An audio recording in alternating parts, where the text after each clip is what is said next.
في ذات يوم أحببت امرأة وإني لن أراها، فرسمتها في خيالي.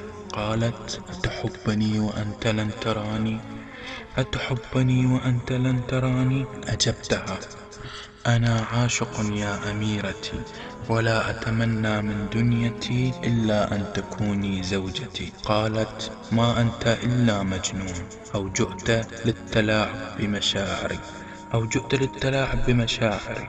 قلت: أنا يا سيدتي صادق في مشاعري وحبي إليك، وقلبي لا يعرف إلا الصدق. قالت: أنا تعرضت إلى الخيانة. قلت: أنا سأنتظرك إلى آخر نفس بصدري حتى أن تؤمني بحبي إليك، وسيكون قلبي عبد بين يديك. ولكن يا أميرتي، سأطلب طلبا واحد منك، أن لا تتركي قلبي معذب بفراقك.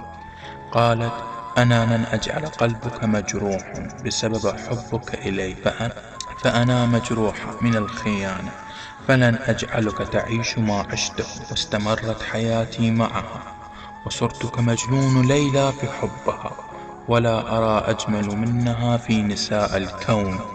وفي يوم وليلة جاءتني مسرعة فقالت: يا حبيبي، نحن لن نصلح لبعض، فقلبي غير مستعد بالتضحية في حبك. أجبتها: وماذا عن وعودك يا حبيبتي؟ ولماذا جعلت قلبي يتعلق بك؟ قالت: عذرا إليك، فالقلب قد تعلق بشخص آخر.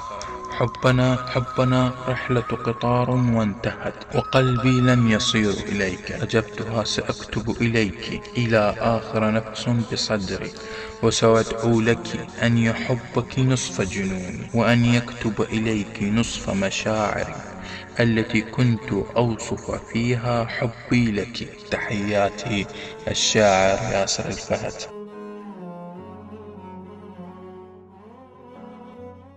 في ذات يوم